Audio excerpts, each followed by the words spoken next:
My name is Thames. I'm call sign W4CPD. I'm the Northern Florida Section Emergency Coordinator for ARES.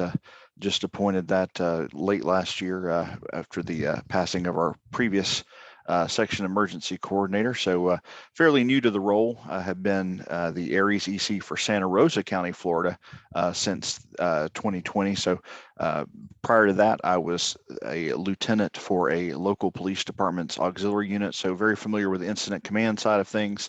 And my day job, unfortunately not retired. I'm an IT engineer for a defense contractor. So kind of a varied skill set across the board. So this was my first attempt at doing an exercise of this scale. And we've titled this exercise in Florida, Service Denied. And we'll kind of talk about what that means as we go throughout the presentation. So bear with me. Like I said, this is the first exercise. And if anybody has any critiques, feel free to share along the way. But Barry had asked if I would present to the group this evening on what we're planning. So this is a similar slide deck to the one that I had presented to our participants this past weekend. So we'll get kicked off here. All right, we'll go over for the agenda tonight, general information, our DNA and mindset. This is a slide that I present in any meeting I'm in, and you'll understand why here in just a moment. An overview of our scenario, some of the questions we've gotten frequently as we were planning this exercise, which I thought was interesting and wanted to share with the team. Timeline of how the events are going to roll forward in the exercise, some prerequisite activities that I suggested to those that were participating, and then open it up at the end for Q&A at the very end. So our DNA, this is something, as I mentioned, that I talk about in any time I get in front of a group of people, because this is one of the things that is so critical to our relationships with served agencies, whether we be ARES, whether we be Oxcom, whether it be RACES, it doesn't really matter. I always tell everybody our DNA should be, it's not about me, my club, your club, their club. It's about enjoying the hobby, supporting our served agencies and the citizens of our communities. Regardless of whether you're ARES, RACES, Oxcom, etc., we are all communicators. And when we enter a served agency, our titles don't matter. One of the biggest things that has impacted the ability for amateur radio teams throughout the country, but especially here in Florida, we have the problem where you'll get some, and it's not everybody, but you have those ham radio operators that'll walk in there with their big boy britches and tell the emergency manager, listen here, I know what I'm doing. You move out of the way. We even had a story back during Hurricane Michael where somebody that was an amateur radio volunteer tried to tell a general to get out of an office. So those are the types of things that will not get amateur radio operators very far in helping their served agencies, and has definitely been an issue for us here in the state of Florida. So that's one thing I try to remind everybody, you know, at the end of the day, when I walk into REOC in Santa Rosa County to support our served agency during an activation, the fact that I'm the Northern Florida Section Emergency Communicator, the fact emergency coordinator, the fact that I'm the Santa Rosa County ARES emergency coordinator doesn't matter. I am there to do whatever the served agency asks in supporting their communication. So like I said, this is just something I always like to drive home as a point, because it is something that that is critical to ensuring that we can support our served agencies in the way we need to. This slide, I didn't throw it in on this presentation as many times as I did the one that I did Saturday, but I put an important reminder out there that all traffic, spoken or digital, should start in with for exercise. That is one of the things that really is critical when doing an exercise of any nature, is ensuring that the participants that are going to be transmitting that traffic do stay for exercise or do the triple exercise, however they want to do it. But especially in the scenario that you'll see that I'm demonstrating, this is one that could happen real world. So we really wanted to make sure to emphasize that. So during my presentation to the participants, I had this sprinkled in every few slides just to remind them. So general information, and if you want to read along any more about this, see the exercise plan, some of the other things that we've got out there, arrl-nfl.org/SET is the main source for the meeting schedules and the documentation. We are going to do Q&A at the end, but feel free to pop in chat if you have a question, or unmute it. Doesn't bother me, feel free. And one other thing I reminded our exercise participants, because it unfortunately gets forgotten quite a bit. There are 2 time zones in Florida. Once you get over further to the east, just before you get to Tallahassee, it switches to the Eastern time zone going east, and over here on my side of the state, it is Central time. So that is one thing that often gets forgotten. So I made sure all of my documentation had both time time zones in it, just to help everybody out. All right, general information as far as the leadership. I am acting as the exercise director for this one, and I have assistants who are helping me. Christine, who is the West Central Florida, Western, and they always correct me on that, Central Florida SEC. Michael Douglas, who is the section manager in that area. Leland and Gordon from Alachua County. Barry, who's with us tonight, who's the Southern Florida section manager. Scott Roberts, who is the section manager over mine. Brian Schulteis, who is one of our ECs in Duval County, and Helen Strawn, who is the section traffic manager for the Northern Florida section. But one of the things I want to emphasize, which will be evident here on our next slide, this is a statewide exercise. As I was thinking about planning this, and it started out being a SET, simulated emergency test, which anybody that's familiar with ARES is aware of that term, and that weekend is technically the national SET weekend. But in thinking about this, one of the things I wanted to make sure that we could do was actually have the state Division of Emergency Management actually participate in this exercise with us, because one of the things that all of our ARES emergency coordinators, or whatever RACES, whoever it is, always want to know is, could they communicate with the state if we had an actual emergency, whether it be what we're talking about today or a hurricane. A lot of counties wanted the ability to be able to test that capability and actually communicate with the state during an exercise. So I got with Bob Little, who is one of the communications team members at the Division of Emergency Management for Florida. And Bob agreed to be on the air for us this weekend, either he and or one of his other team members there in Tallahassee. So that was a big win for that. But that's one of the things that got me thinking, as we do this is really something that we want to involve the entire state in. It's not about ARRL boundaries. In a disaster, whether it be this scenario that I'm talking about today or a hurricane, we're all going to have to help each other, no matter what the ARRL, division boundaries are. It doesn't matter. At the end of the day, like I said earlier, we're all communicators. So I really wanted to involve everybody across the state, and this was the perfect opportunity to do that. As you can see there, we've got roughly 30 counties. I just had another one sign up today.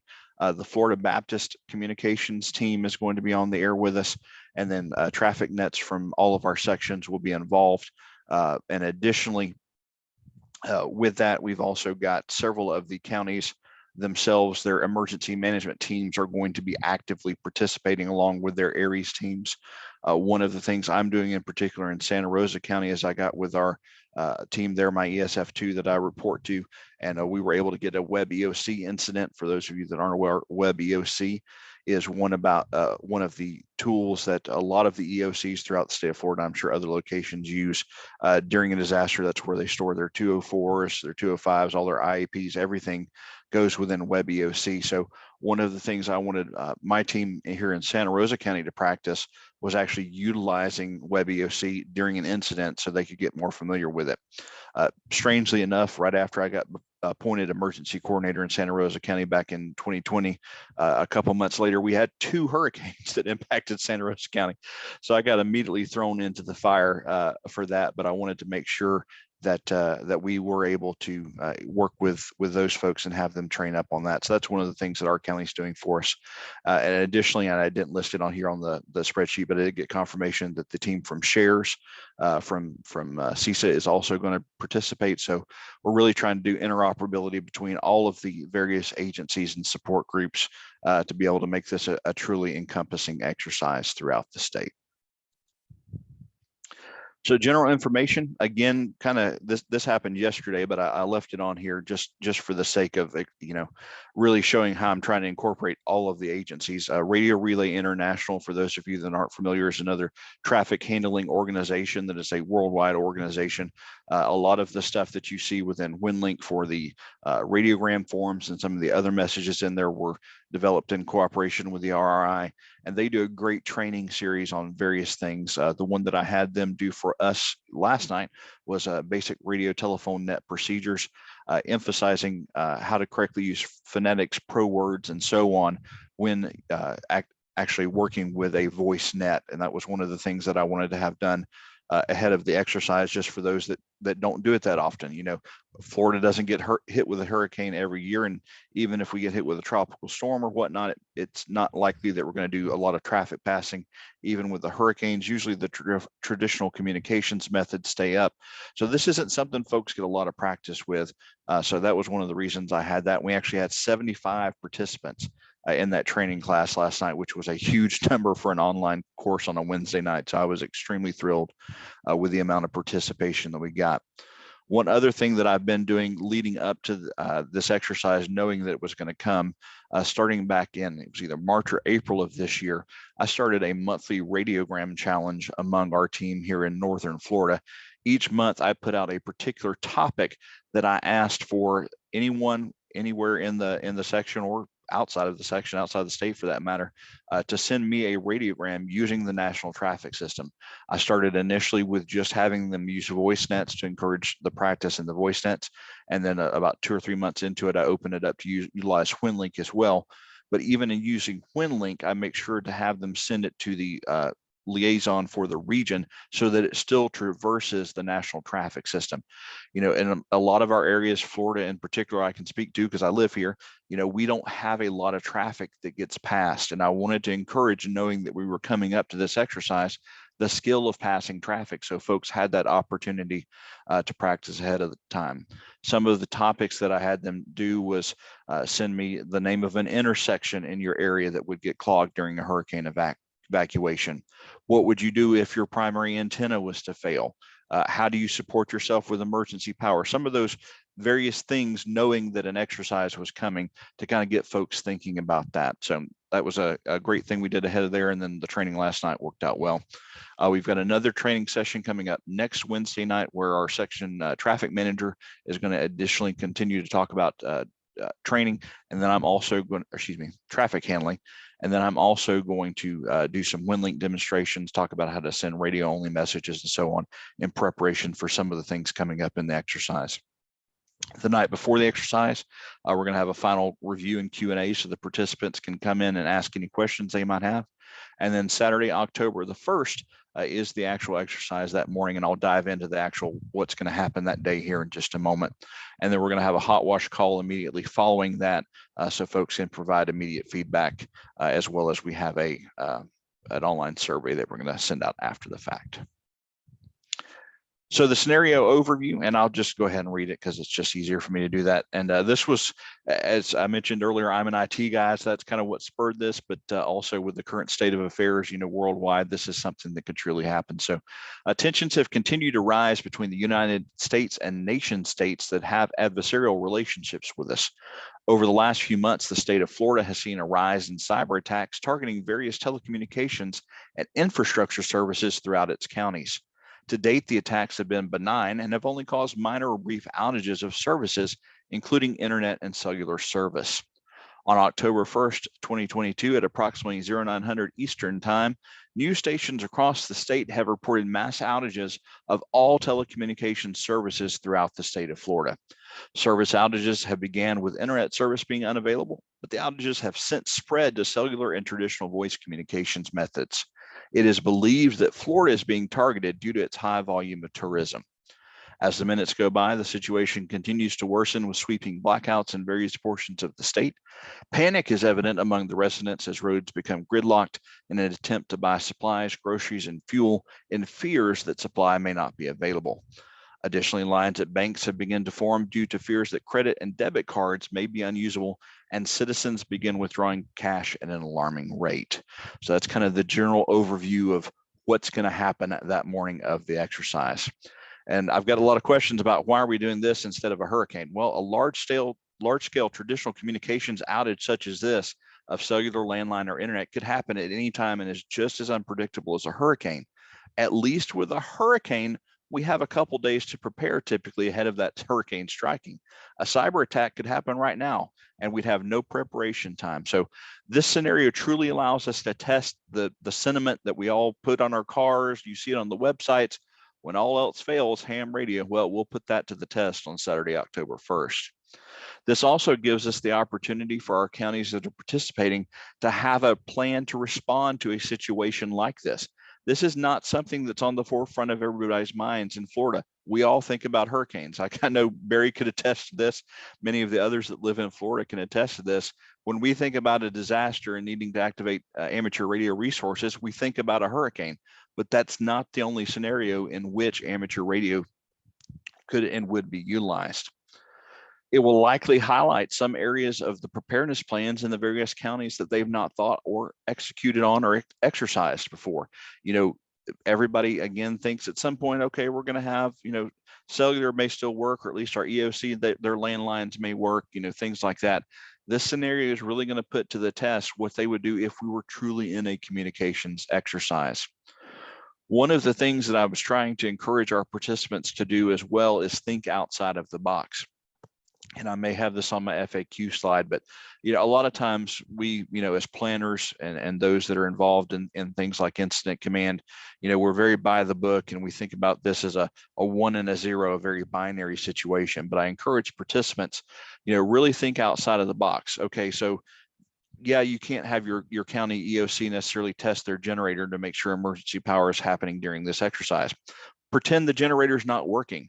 If everything in your EOC was down, what would you do to get on the air? Well, you grab one of your Go kits and a laptop that's got a battery and go out in the middle of the parking lot and set up an antenna and communicate. So trying to really encourage folks to think outside of the box and really expand on, okay, what can we really do in these situations?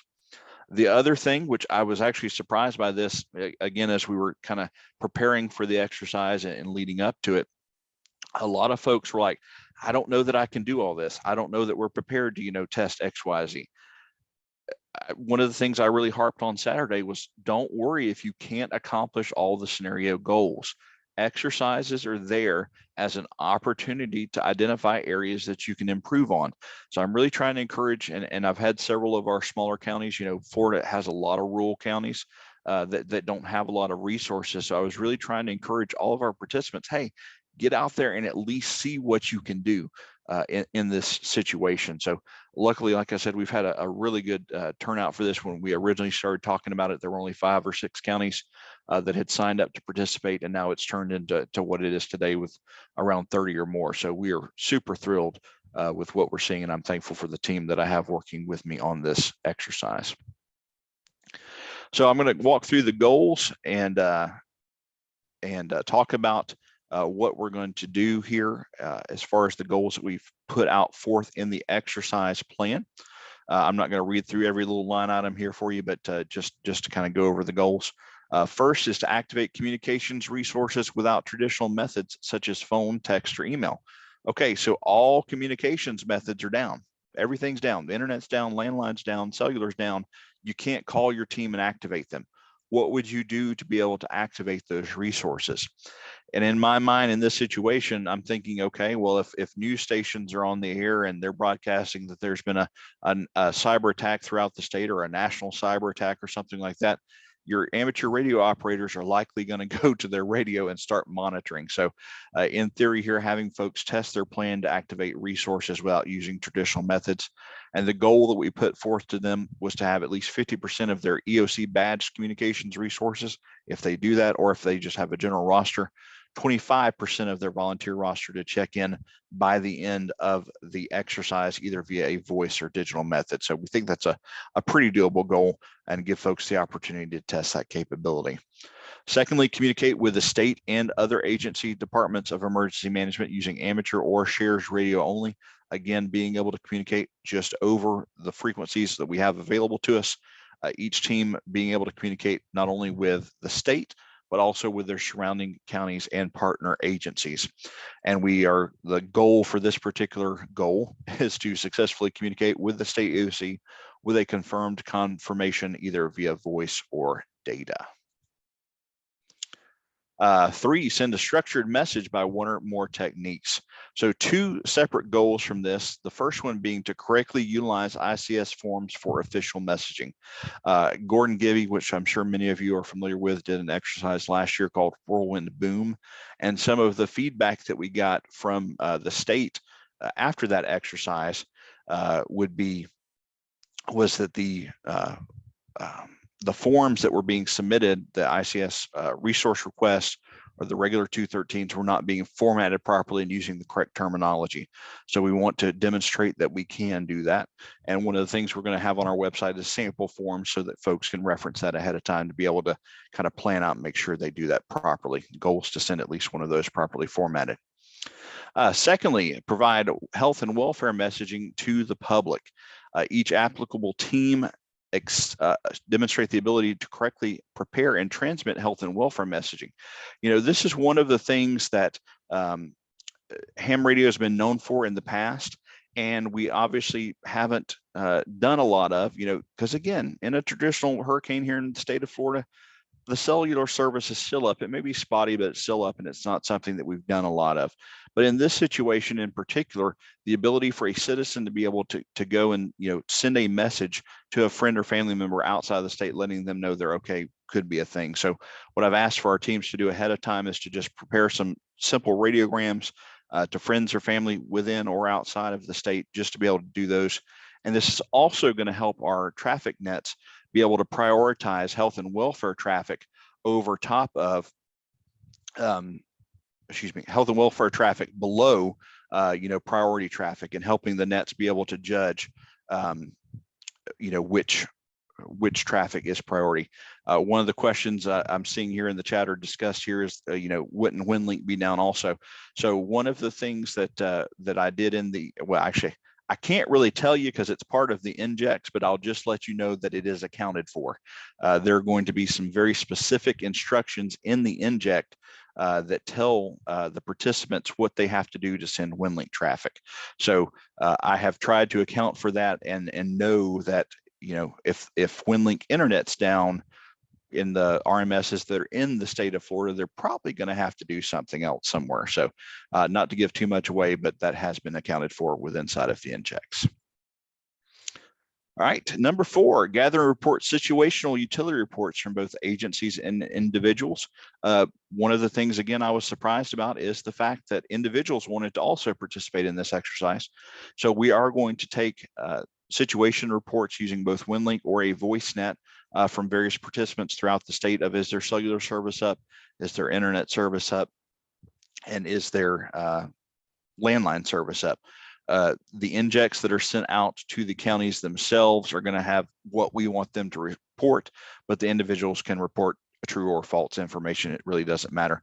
But we're asking the counties that are participating to have a goal of transmitting at least 2 situational reports throughout the exercise, which they'll get from their injects. Number 5, withstanding the loss of electricity. As I talked about on the last slide, okay, so your generator's down, everything's down. You can't, you know, use the power that's in your room. Are you going to run off a battery? What are you going to do? So testing your ability to be able to communicate without electricity from the commercial power grid, or maybe you don't even have your generator's battery. That's one of the things that happened to me during my first activation, is the generator didn't kick on right away at REOC. So having being prepared for that. So the goal for this one is to successfully communicate via voice or data while not operating on commercial power to the state or other county EOC.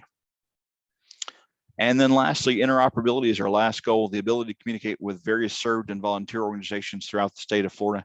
So complete at least 3 successful voice or data communications with a partner agency. That could either be another county's ARES team or RACES or OXCOM team, or it could be the Florida Baptist or the Sheriff's Organization, and we'll have guidelines on how they'll be able to do that. So that's kind of the top 6 things we're trying to accomplish as goals throughout the exercise. These are some of the various frequently asked questions that came up as I was preparing for this, and as other counties have been signing up for it. Will we have the exercise if there's a threat of a hurricane, or we've recently been impacted by hurricanes? Obviously not. You know, we're not going to try to have an exercise in the middle of a hurricane, or one's about to hit us or just hit us. The good thing about this is the fact that you know, we've already done the documentation, we've already done the planning, so all we've got to do is pick a new date. We don't have HF capability. Can we still participate? Absolutely. There are a couple things that I've told folks on this. One, we have the statewide repeater network called SARnet. If you're not familiar with it, Barry, thank you for pasting that into chat there. SARnet is a statewide, almost statewide, there's a few areas that don't have coverage, but a repeater network that's operated actually by the Department of Transportation for Florida. So that's going to be involved in the exercise, although Not again to give too much away. Will it be up the whole time? Who knows? And then the other thing that I told our participants was that, okay, so you don't have HF capability at your EOC. Utilize home relay stations. Utilize someone outside. Relay via another county that's your neighbor. Think outside of the box. One of the things, again, going back to my experience when we had to activate for our hurricanes, that happened without me thinking about it, but that I've since incorporated into our plans here locally, is to have home liaison stations. You know, you're in the middle of your EOC, you're trying to, work with your emergency management team that's there. You're trying to monitor your local nets, but there's other nets going on around you. You know, typically if we are activated in Santa Rosa County, Escambia County to our west is activated, Okaloosa to our east may be activated, and there may be information we need to pass back and forth, but one person can't necessarily sit there and monitor, 3 or 4 different repeaters, plus try to deal with everybody else. So what we're doing is encouraging folks to utilize people at home that may not be able to, come into an EOC that may, for whatever reason, due to health or other reasons, can't, physically get there. Utilize them as home relay stations. There's no reason that they can't relay information for you. The third bullet there, we don't have a lot of resources or volunteers. Is this exercise going to be too much for us to handle? As I mentioned previously, we're really encouraging folks of any size team to participate and do what you can. The injects that we have aren't going to be too difficult to the point where it's going to just throw somebody into a tizzy. But if they can't do something, they can skip it, move on to the ones that they can, and realize, okay, if this was to actually happen, what I've got on this inject in front of me, what would I need to do to fix this going forward? That's the reason we do these exercises in general. We do them so that we know where our gaps are, we know what we do well, and we know where our areas of improvement are. So again, we're encouraging everybody to participate. We are going to involve shelters and hospitals for the folks that wish to. For the folks that can't access your shelters or hospitals during the exercise, we've told them either A, don't worry about it, you don't have to involve those entities, or again, just have one of your volunteers set up in a park, set up outside the shelter, whatever it may be, to simulate those particular locations. We are sending out a set of injects for shelters, hospitals, and pods that folks can use. They can modify them if they'd like to, or they don't have to use them. But again, we are going to have that information prepared for those that do wish to exercise those capabilities. Another one that we got frequently, our teams never participate in exercise. We aren't sure what to do. Help. So, we do have a team of mentors that's available. I've had a lot of folks reach out to me directly asking for assistance. Several of our other counties are working with folks. So, we're really trying, and that's one of the things about the hobby in general. We have the idea of Elmers, mentors, whatever term you like to use. This is a fantastic opportunity to work with our other teams surrounding us, even virtually, like we do these Zoom meetings. So we're really encouraging folks to do what they can and help others. And then the last one we got, again, as I mentioned previously, can individuals participate? We are going to have those opportunities to take the situation reports from folks that wish to provide them. All right, so timeline of events, we already talked about the training ones. I'm not going to go through those again. So the official exercise start will be at 9 a.m. Eastern, 8 a.m. Central is the official kickoff. And let me walk through the day of for this. So the way that this exercise is going to start off, we in the Northern Florida section have our Aries net that occurs at 7:30 Central, 8:30 Eastern every morning. And then Barry and his team, they're partnering up with the Western Central Florida section. They're also going to run a net that day. And what's going to happen is at that 8 a.m. Central, 9 a.m. Eastern timeframe, the state is actually going to come on the air and interrupt the net and do what we've talked about. I know most of our preambles have this in it. If you have an emergency or priority traffic, interrupt the net with break, break, break. Well, that's what the state's going to do that morning. They're going to read, a bulletin to us and advise us to move over to our SARnet that we talked about here a moment ago to check in any official EOC stations. We weekly on Wednesdays via that SARnet, which is that statewide repeater network, there is a net that we have that all of the official EOC stations for each county check into. That's the same net that would get activated during an emergency. So that net is going to be activated that morning. Once the Aries teams, RACES teams, Oxcom teams are aware of the situation, their next step is to activate their teams.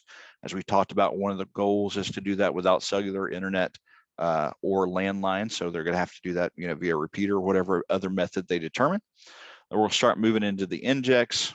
Our HF nets are going to activate. We're going to utilize at least a resource net, and then also likely several traffic nets to kind of shift the traffic off. We're going to dedicate one over to traffic that's destined for the EOC. We're going to have one destined for health and welfare traffic, and then other for routine traffic, but potentially still working with our section traffic manager to kind of lay down in particular how we're going to handle that. But we're going to have several nets that mornings. Continuing on with the injects, these are time-based, and the times that I put out here on these injects are more of a suggestion of when the county wants to be at that particular level. So by 10:05 Eastern, you want to be at inject 05. What I told our participants on Saturday, use these times just kind of as suggestions. If you finish with an inject, move on to the next one. One of the points there too that I didn't mention, I'm going to basically be mailing all these injects, because the goal here is that the county emergency coordinator or OXCOM leader, whatever it may be, doesn't open that inject till the actual morning of the exercise, so they get a surprise per se.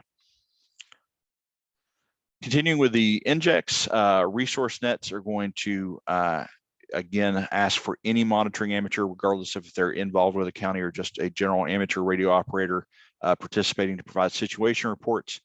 We're going to involve shares again, as I mentioned. From the shares side, most of you or any of you that have participated in those nets, they utilize MT63 to be able to transmit bulletins. We're going to have them send out an information alpha. And then we're also have been practicing in our section, at least, with JS8. So we're going to use this as an opportunity, and also going to have a bulletin out on that with information Bravo. And what we're going to do with both of those information pieces, there's going to be a mixed group of characters, so alphanumeric, that's going to be a part of that bulletin. And at the end of the exercise, folks are going to be asked to send me that information, and I'll know whether or not they got the bulletin correct, just to be able to provide them that feedback back to them. Ending of the exercise, there may be a little bit of adjustment. We're still trying to fully finalize the end of the exercise plan, which will be done by the middle of next week. We'll have the final out. But again, after the exercise is over, we'll have a brief hot wash, and then I've asked everybody to send over their after action reports and so on to me, so we can get that, and also the survey, so we know how well we did. Again, this is my first time planning something of this scale, so I'm really looking forward to the feedback we get from the end of this exercise. But like I said, I've got a good team working with me. So prerequisite activities, if anyone is in Florida that's out here and hasn't signed up, you're welcome to sign up. That's the website again, and anyone's welcome to follow along with the exercise if you wish to.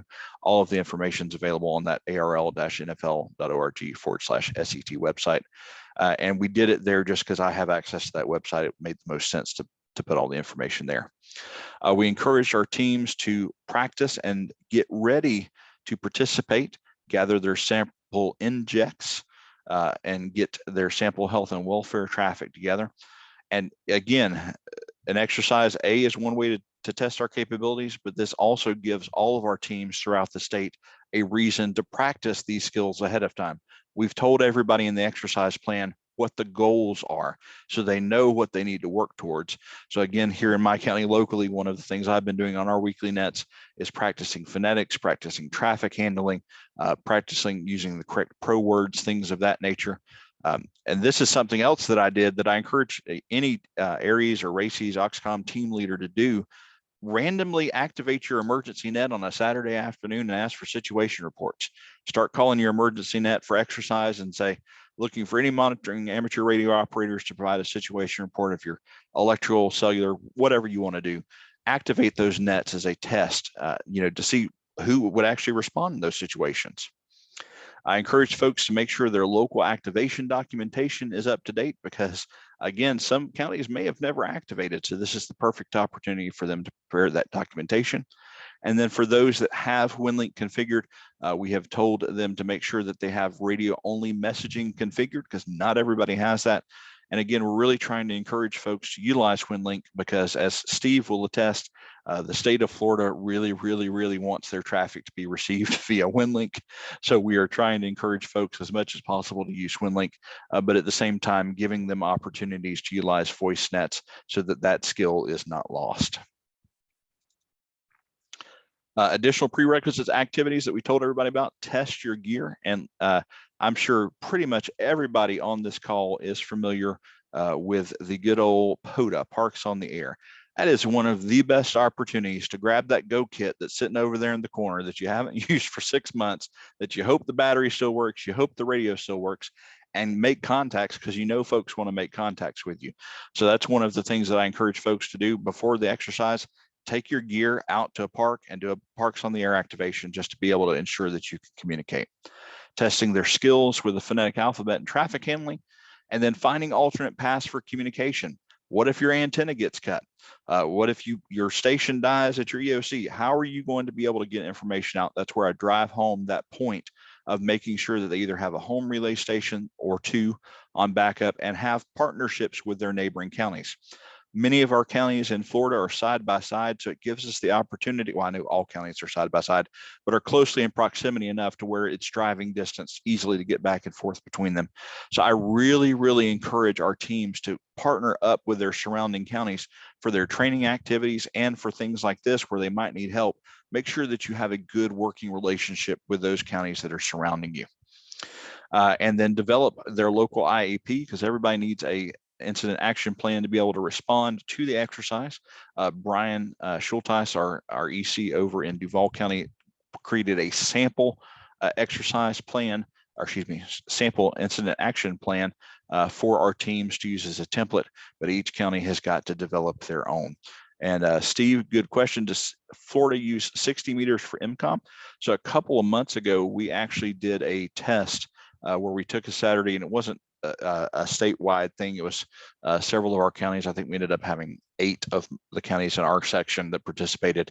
But 40 meters, especially during the daytime hours, was the best. 60 meters did better than I thought it would. And then 80 meters, of course, the later you get into the day, the worse that becomes. Even our morning nets that we have on 75 meters on 3950, which starts at 7:30 Central, 8:30 Eastern, the conditions are so poor by that time it doesn't work well. So 60 is an option, but typically we advertise a 75 meter frequency for the evening hours, and then 40 meter frequency for the daytime hours. But that's the short version of the presentation. I kind of went through a little bit quicker since you folks aren't participating necessarily, so didn't want to drive it all home, but I will open the floor for any questions or comments or feedback. Feel free.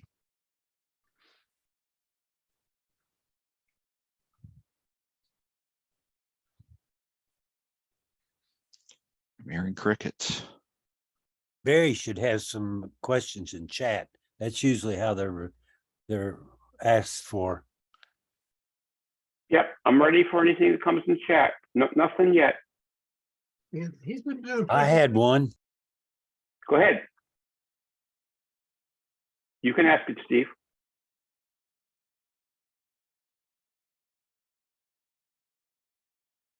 Let's see if I can't find you here. There's lots of stuff. Let's see where I saw. Well, I think I caught most of them. One of them. Victor was asking about how we communicate in a cyber type DNS. So yeah, denial of service could happen through many forms. DNS is likely the way, and kind of the way I wrote this one around, because if you can't resolve the names, typically most of your systems won't be able to communicate. So yeah, the theory in this one would be that DNS servers, and as you probably are well aware, if DNS gets attacked, it's not going to be just a Florida thing. It's likely going to be a much wider scale. We've seen several of those incidents happen over the last year. Even you know, you have a major organization like Google or AWS, Amazon Web Services, that gets hit with those type of attacks, and it really has an issue. Steve, we're going to submit the set reports. Yes. Yeah. I had a question. Well, I had a comment. Yeah, go ahead. And the comment was for me, and what I have observed down there, it's all about communicating, not whether it's the ARL or ham radio or shares or OpSecure or any other RF type of communication.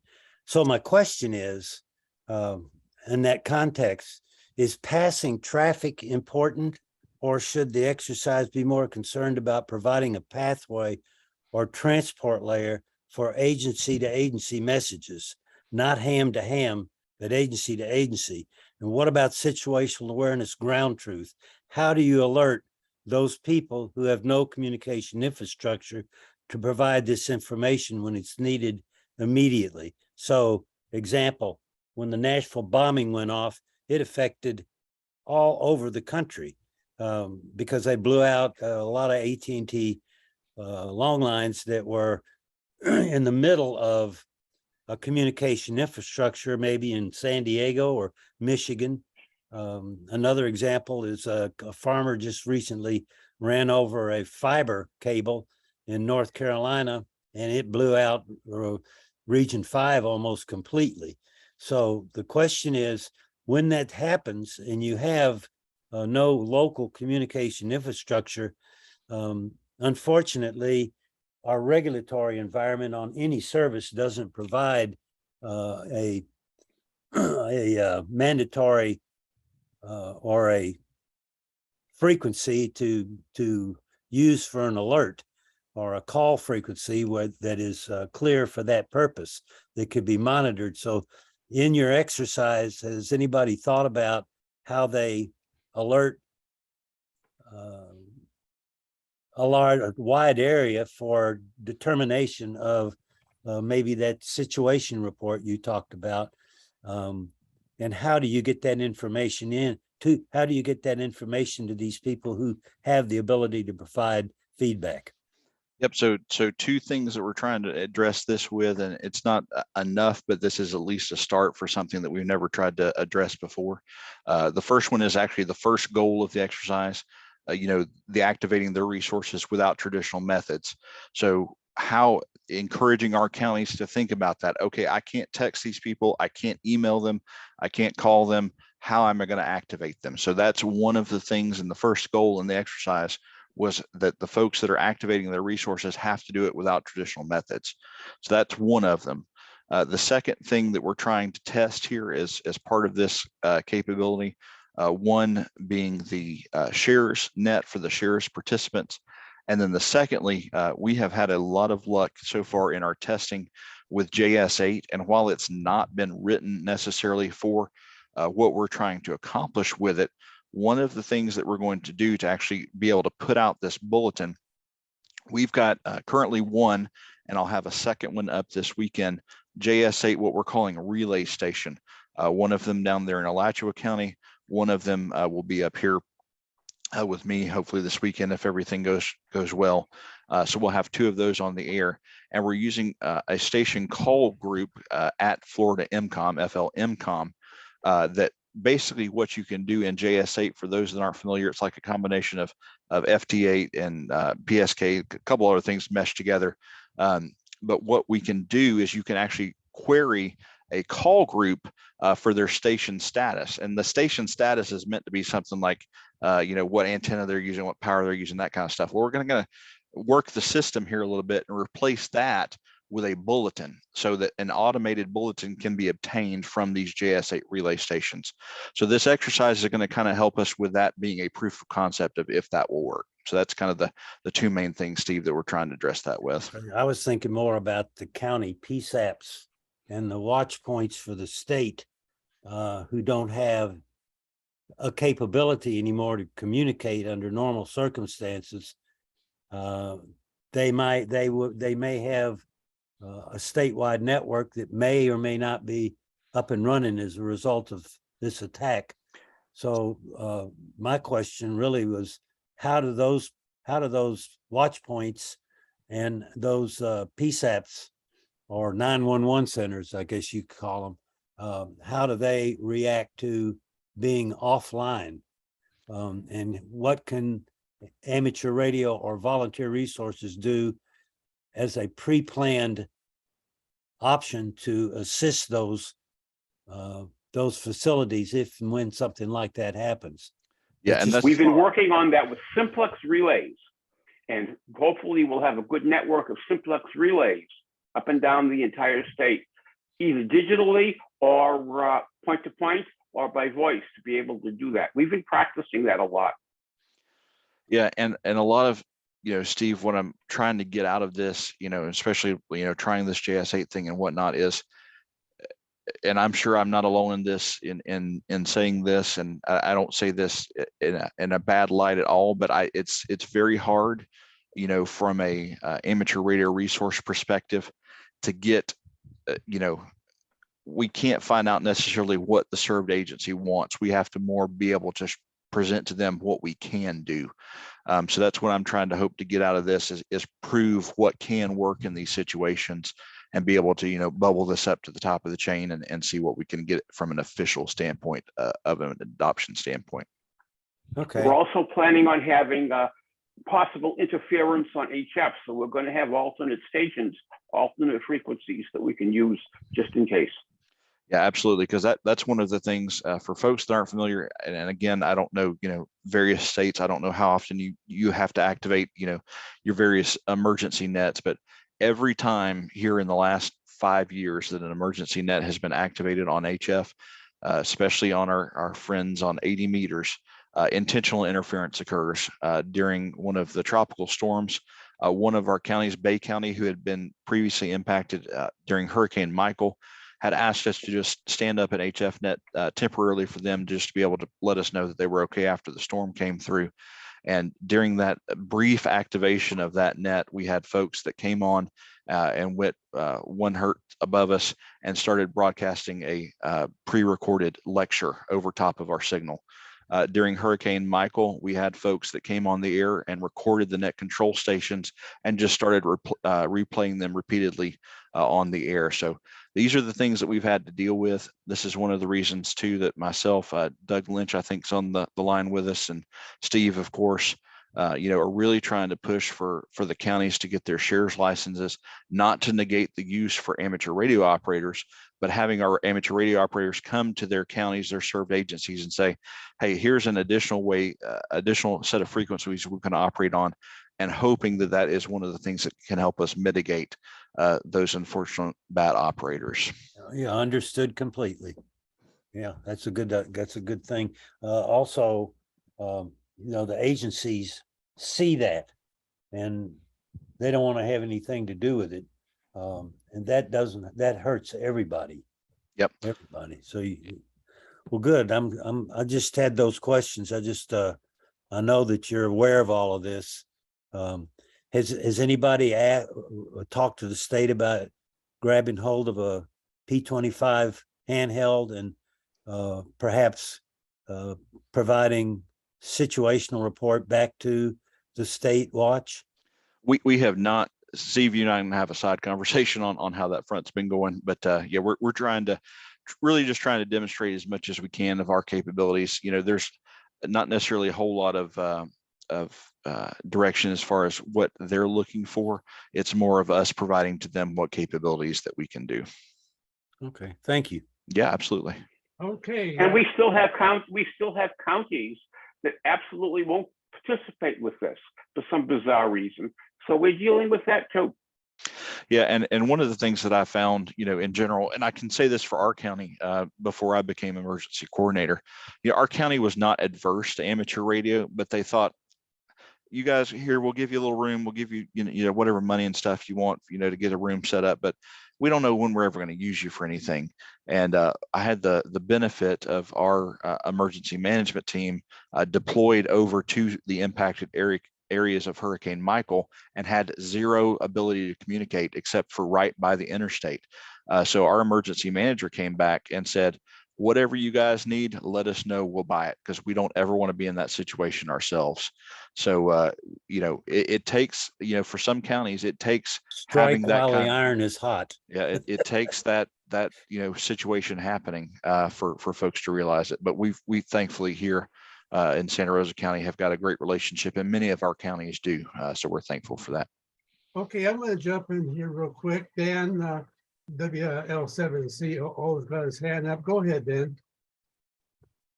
Well, first of all, I want to congratulate you for actually putting together a viable plan where you are thinking outside the box and testing new technologies. Thank you. That needs to happen more broadly. And I totally understand and agree with what Steve said, but we have to remember this nation is made up of 2,500 plus counties. So we can't really sell ourselves. We just have to provide what's needed. And we were gifted. I'm confounded because the Department of Homeland Security has started putting out actually useful documents. And they dropped a electromagnetic pulse shielding mitigations that has, sort of real world useful recommendations that summarizes the last decade and a half of research that you could spend weeks reading and still come away confused. It's only 11 pages. I mistakenly said it was 20. I urge you to read the glossary on the back first because it's concise, but it uses it uses that many acronyms, many of which were new to me. And it makes sense. And it's not something that amateurs can do on their own, but when the time comes and your local EMA says, okay, what do you need? You could talk to them about some electromagnetic pulse shielding mitigation capability that they may not realize they really need. Because it doesn't just have to be an EMP. CMEs can cause the same kind of havoc. And therein you have sort of protected as well as possible your maybe contingent and emergency communications ability. So I put the URL in the comments and then followed it up with an explanation of what it was. And I lied at first, calling it 20 pages. It's really only 11. And one of them is the glossary, but it's concise and it makes sense. And I've been studying these things for several decades, and I learned more reading these few pages than from untold hours wasted trying to read publications that were way above my pay grade. Yeah, I actually ran across that one a few months ago myself, and I was like, wow, I was surprised they put that one out. It's August 2022, so Yep. it was last, Oh, basically. yeah, it was. They had some version of that before because I know I had seen it, so maybe this is just the latest and greatest version. But I know I had ran across one here not too long ago. The That's awesome. URL is in the chat, and Awesome. Thank you, Jan. any amateur would do well to read it. Yeah, thank you very much, Dan. Larry, you got your hand up? Yeah. Have you experimented with an NEBS using like HF, mostly NVIS? So some of our counties have worked with NVIS quite a bit. I know I have practiced up here with it and had a lot of great success with it. And in reaching the state, one of the things that I'm going to mention in one of the later training sessions is to make sure that folks try out various antennas, because this again is one of those prime opportunities that we're actually going to have the state EOC on the air. So I'm really encouraging folks to make sure that they test various types of antennas and their backup antennas for that matter, to make sure that they can actually communicate when they need to. Yeah, what about using the NEBS data instead of NEBS? No, WinLink? we have not discussed that at this point. The primary that the state has asked us to use is WinLink, and Steve can attest to that. I don't like to hear about anything other than WinLink necessarily, but we kind of standardized on that. But we're trying to at this point also bring in some other capabilities. So far that's where we're at. Well, up here in the high desert, my team uses the NEBS just for interoperational for us. Okay. Amongst the team members, and then we use WinLink to talk to the outside world. Gotcha. It's just it's just another tool that you can use while you're not tying up the WinLink. Awesome. I will have to check more into it. Thank you. Okay, Doug, you got your hand up. You want to take it away? Oh, let me unmute a microphone first. Thanks to ARC for being able to put this together, and I'm actually going to be out of the country while he's doing all this, so I'm not going to participate, but I've handed it off to the rest of our team in Volusia. I'd like to echo a couple things that he said. One is Michael was a wake-up call for a few of the counties in Florida. They'd forgotten Andrew. And I've spent probably the last 3 years building and rebuilding relationships where we're at.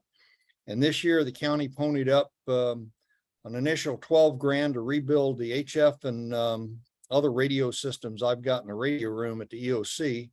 And they just ponied, they're about to pony up another chunk of change to start buying shelter radio kits so people don't have to deploy with their own equipment.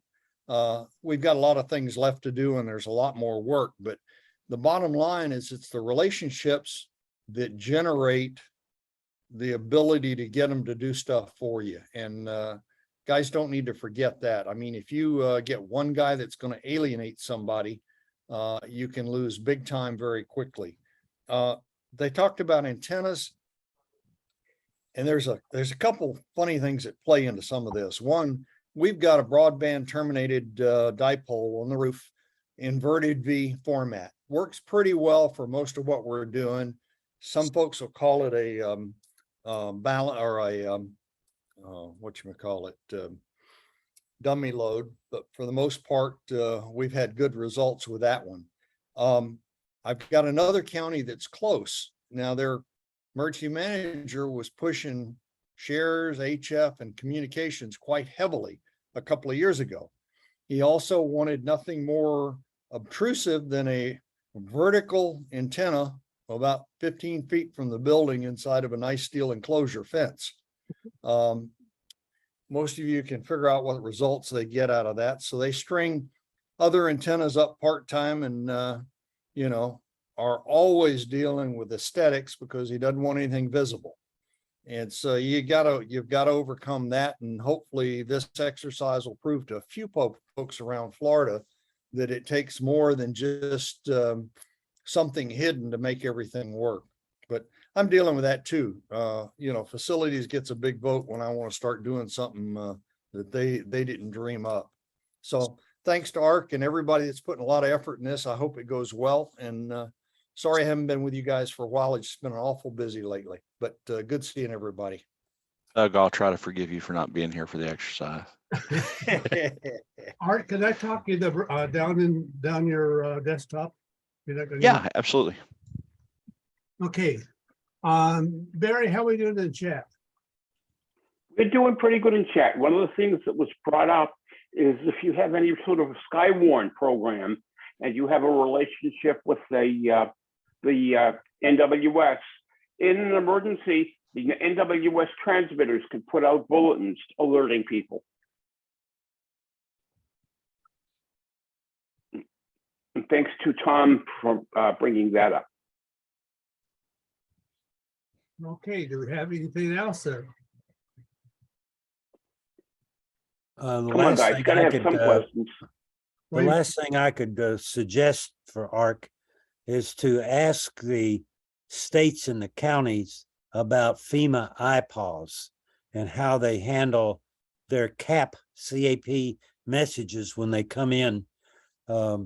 There are instances where, you know what the Amber Alert is, but there are a lot of other types of alerts, all the way from a Walgreens sign to a serious alert, a national emergency, or regional or state or local. And the question is there anything that you guys could do that would assist them in providing or disseminating IPAWS information? So WinLink could bring it to the EMA, but how does it get from the EMA into the shelters or into the general community?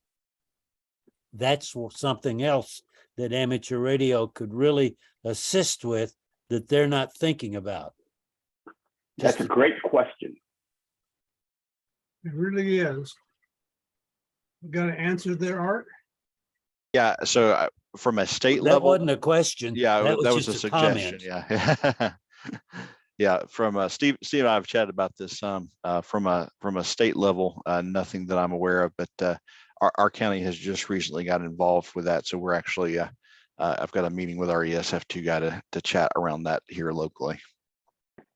Some of the counties, they claim that the IPAWS hardens and it will never go down.